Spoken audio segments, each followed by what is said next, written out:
Daily Wire host and right-wing firebrand Candace Owens is no stranger to controversy. But in recent months, she's been dividing opinion like never before, with her dissident and different take from most of right-wing media on the war between Israel and Hamas and the Israel-Palestine conflict more broadly. Candace is suddenly getting praise from very unexpected corners on the left, but many on the right are turning on her. Some are simply saying that her views on Israel-Palestine are ignorant and wrong, but others are openly bashing her as a Jew hater and an anti-Semite. But what's the truth? Is she just being smeared for going against the party line? Or is Candace Owens a genuine anti-Semite at this point? Or is the truth somewhere in the middle? We're gonna break it all down in this video. But first, I'm Brad Palumbo, and welcome back to Mediaite, your home for commentary and coverage on the intersection of politics and media. So first, I want to go over the points in this debate that I think cut in Candace's favor. For example, some of her commentary on the Israel-Palestine conflict should really be considered uncontroversial. I mean, some people actually criticized and attacked Candace Owens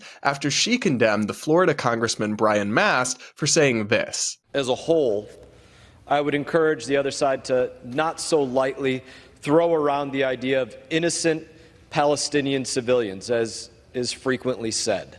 I don't think we would so lightly throw around the term innocent Nazi civilians during World War II. Candace called this rhetoric shameful and inhumane, and she's right. The Palestinian children that are being killed in this war are just as innocent, and their loss of life is just as tragic as the Israeli children who were killed on October 7th. And anyone who can't see that, anyone who's lost sight of the humanity of everyone involved, well, their moral compass has gone really off chart. Now, Candace Owens further responded to Mast's comments by tweeting out, rather vaguely, that no government anywhere has a right to commit a genocide ever. People, again, attacked her for what, at least on its surface, seems like a pretty uncontroversial statement. In fairness, many people interpreted it as her calling Israel's campaign in Gaza a genocide, which is a point that many people strenuously dispute. But she didn't actually explicitly say that, and she later clarified that she was commenting broadly, not specifically about Israel. All of this is to simply say that there's been something of a pattern of people interpreting Candace's remarks in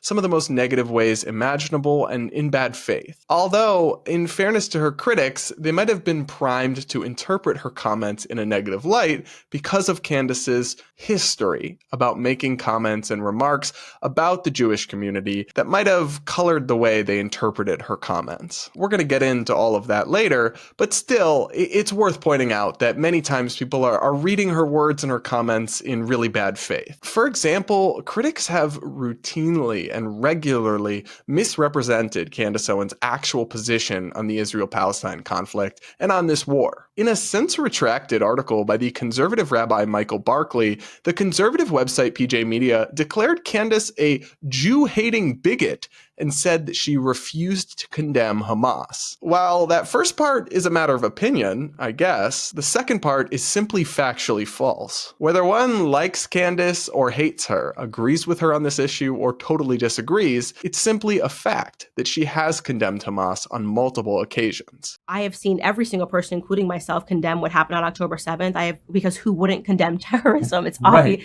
Who would not condemn innocent Israelis dying? But if you then say that it is also sad when an innocent Palestinian child dies, suddenly this is pro-Hamas, or you need to say, even when you're talking about how sad it is that a child dies, you need to button that statement by saying, but that child was a human shield. That's not going to be my response. First off, as a mother, that's not going to be my response as somebody who is about to give birth when I see these images of children involved on both sides of the conflict. I've pointed to the people that are mocking dead Israeli children and said that they are horrific.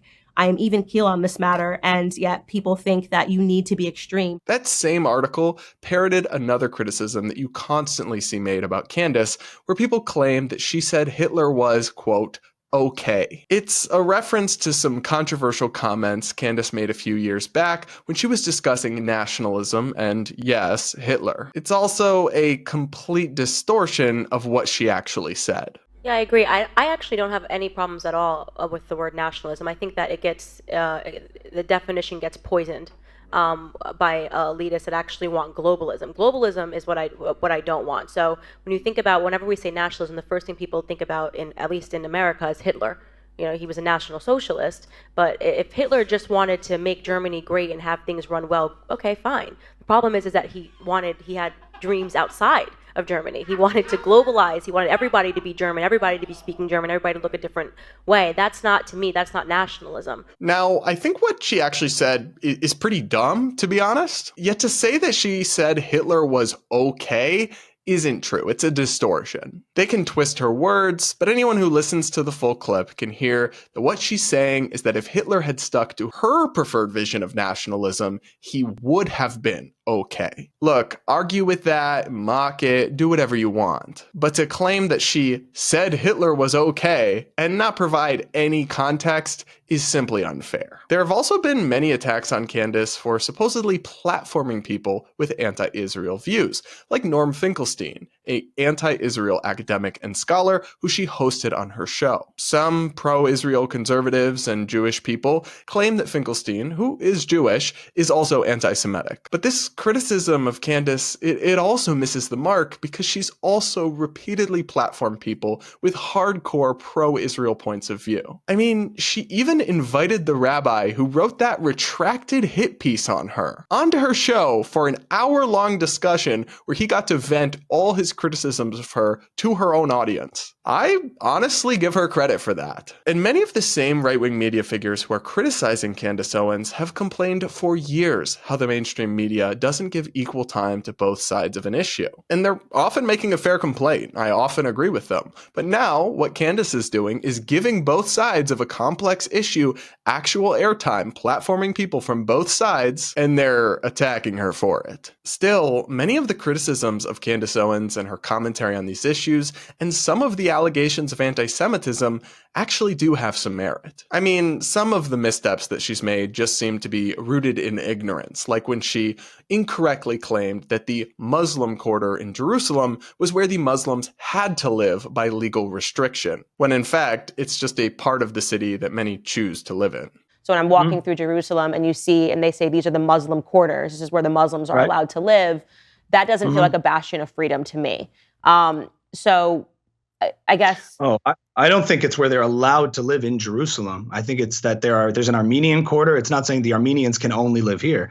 It's that there are communities, just like there's a Jewish community in Jersey here, and there's a Muslim community in here. I don't think, to my understanding, it's not restrictions within Israel proper of where Israeli. I think it is where they have. I mean, at least that's what the rabbi who was taking me around. But at times, Candace Owens has engaged in behavior that does genuinely seem anti-Semitic. For example, when Ye, the artist formerly known as Kanye West, tweeted that he planned to go DEFCON 3 on some Jews, Candace Owens bizarrely defended that. That was the tweet.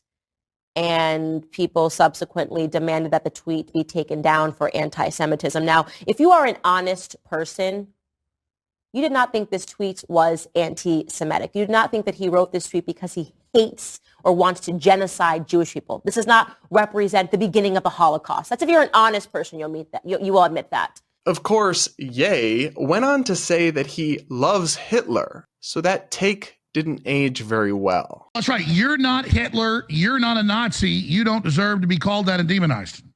Well, I see good things about Hitler also. The Jew, I love everyone. I'm done with the classifications. Every human being has something of value that they brought to the table, especially Hitler. It was a truly absurd position to take, and it revealed, at worst, some sympathy for Kanye West's virulent anti-Semitism, and at absolute best, a soft spot, a blind spot for someone she considers to be a personal friend, but who is engaging in blatant anti-Semitism. Regardless, it's a simple fact that because of her defense of Kanye, she's on the record defending anti-Semitism. She has also spread some pretty strange conspiracy theories about rings of Jews in Hollywood and in DC. And so what I believe is something that should be explored is whether or not what's happening is that just like within all communities, there are gangs, right? Gangs can form. We understand this. In the Black community, we've got the Bloods and we've got the Crips. Well, imagine if the Bloods and the Crips were doing horrific things, murdering people, controlling people with blackmail. And then every time a person spoke out about it, the Bloods and the Crips would call those people racist, would get the media to say those people were racist. Any person that was talking about a specific gang, a small group of people, would say, oh my God, no. That's like slavery. You can't at all say anything bad about the Bloods and the Crips. And the entire Black community believed it and was scared and thought, oh my God, like, is slavery actually coming back? What if that is what is happening right now in Hollywood, if there is just a very small ring of specific people who are using the fact that they are Jewish to shield themselves from any criticism? It's food for thought, right? And I think, again, there have been enough people that are speaking out about a ring in Hollywood, also a ring potentially in DC, that we should start to ask those questions, all of us. Again, that's anti-Semitic. It's a form of just asking questions nonsense that plays into old anti-Semitic tropes, and it castigates an entire category of people for the actions of some individuals who happen to belong to that category. Candace also isn't helping herself beat the anti-Semitism allegations with the strange stuff she's gotten up to on Twitter recently. As Mediaite reported, Candace recently liked a blatantly anti-Semitic tweet accusing a rabbi Candace has been feuding with of being drunk on Christian blood. Now, Candace later claimed that she liked it without reading the whole tweet. But babe, the tweet was 12 words. That excuse isn't gonna cut it. So at worst, Candace is openly signaling her sympathy for anti-Semitism. And at best, she's just totally reckless and careless with her social media presence